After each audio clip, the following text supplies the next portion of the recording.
You ever meet a project that sounds like it wandered in from a SCIFI classroom and somehow lands on your desk in a thrift store? That's this story in a nutshell. Today I'm diving into a creator's journey where a beat-up, second-hand robot becomes the star player in a real-world programming game. And no, this isn't just a gadget review. It's a mini case study in how tinkering, play, and a little engineering hustle can turn a toy into a teaching tool with genuine bite. What makes this really interesting is how far the idea of a board game can travel when you open the door to actual robotics. Robot Turtles is a kid's tabletop game that teaches basic programming logic through cards and a simple board. The twist here isn't just adding a robot, it's building the connective tissue between cardboard strategy and autonomous motion. The creator found a larger playing surface using soft matting blocks, turned them into a grid, and then mapped a real robot onto that grid so the digital and physical worlds could speak to each other. It's a bold pivot, from pretend programming to tangible, programmable action. Personally, I think the real genius is in the workflow architecture. The project doesn't stop at nostalgia for a board game, it requires a software layer that can interpret card-based instructions into robot commands. This is where the narrative shifts from cute maker project to reusable platform. The Python application sits on top of a reverse-engineered robot interface, handling input, control, and a PyGame GUI. The system can run live, or it can queue moves for later execution. In other words, you're not just watching a robot move, you're watching a small programming environment come to life inside a physical playground. From my perspective, the NFC twist is where the magic happens. Instead of keyboard shortcuts or a touch screen, you drop in actual game cards onto an NFC reader, and the robot understands those moves. It's a clever bridge between physical artifacts and digital control. What many people don't realize is how much latency and reliability come into play here. NFC scans have to be fast and deterministic enough for real-time play, yet flexible enough to support a queued move mode. The decision to support both modes, live interaction and queued execution, speaks to thoughtful game design that respects different play rhythms.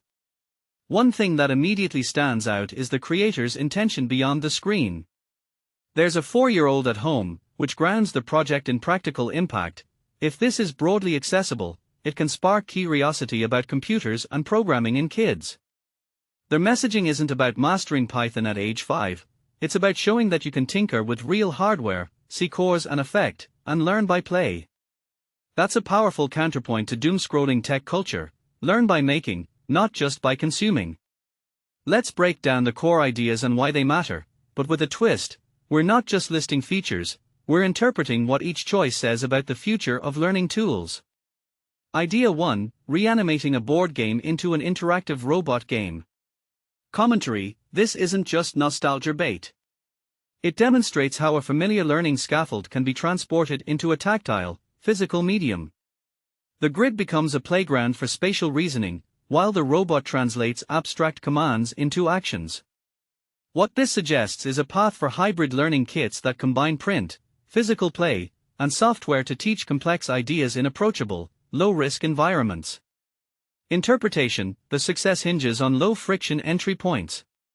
If a kid or hobbyist can pick up a board game, press a card onto a reader, and see a robot respond, the learning curve drops dramatically.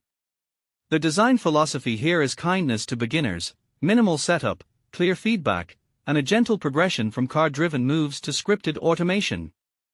Reflection: the project hints at broader trends where education tech blends physical and digital layers rather than replacing one with the other.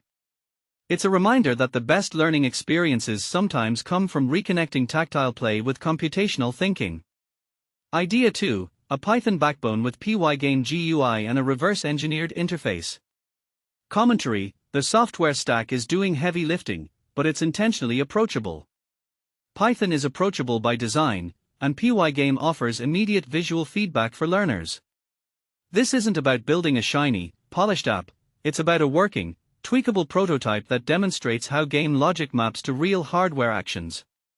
Interpretation: this setup reveals a modular future for hobby robotics, a core control layer, a flexible GUI for experimentation, and interchangeable hardware backends. The ecosystem becomes more resilient when you can swap the robot or adjust the interface without ripping the entire system apart. Reflection: I suspect the choice to reverse engineer a Dash-style robot isn't just about novelty. It's a pragmatic move to leverage existing tooling and documentation, lowering barriers to entry for enthusiasts who want to build a custom educational rig quickly. Idea 3: NFC-driven card control and dual play modes. Commentary: NFC lets you preserve their board game feel while enabling live action.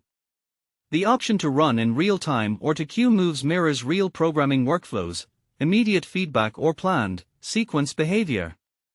Interpretation: this duality matters because it mirrors how coders learn, test small, see results, then outline a bigger plan. It also introduces a teachable distinction between imperative actions, do this now, and planning, this sequence will achieve that goal. Reflection: the NFC implementation is more than a gimmick. It's a design decision that encourages kids to think about inputs as tangible artifacts that drive systems, cards as commands, tokens as constants, rules as constraints. That mental model is valuable for long-term computational literacy. Idea 4: a practical, home-level project with real educational impact. Commentary: the creator's motivation isn't a viral video or a one-off build. It's a parenting angle, investing in tools that nurture curiosity. That focus shifts the project from a flashy hack to a scalable idea, teach programming by making. Interpretation: if more hobbyists adopt this mindset, we could see a wave of modular, approachable learning kits that humans can actually grow with.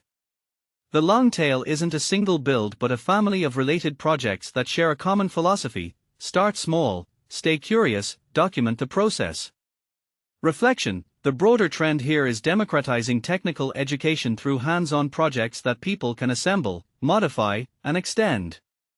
It's about turning living rooms into learning labs without requiring a formal lab or expensive equipment. Deeper insight: if you zoom out, this project embodies a trend toward study through play, hybrids that bridge homeschooling, after-school programs, and maker communities. It demonstrates how a single thrift robot can seed a narrative about computational thinking that's accessible, repeatable, and deeply engaging. It's a blueprint for educators and makers: start with a known, lovable anchor, robot turtles, attach a flexible software layer, and invite experimentation with hardware interfaces, NFC, and real-world feedback loops. The key takeaway is not the gadget itself but the pathway it creates for learners to transition from game pieces to programmable agents. Closing thought: if you're listening and thinking, I want to try this, I'd say start small. Grab a cheap robot, sketch a grid on poster board, and prototype a simple card-to-command flow.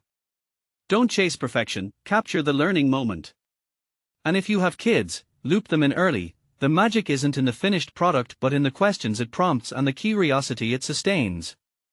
So, what would you like to build next to turn your own family game night into a hands-on programming session? Let me know in the comments, and we'll brainstorm together.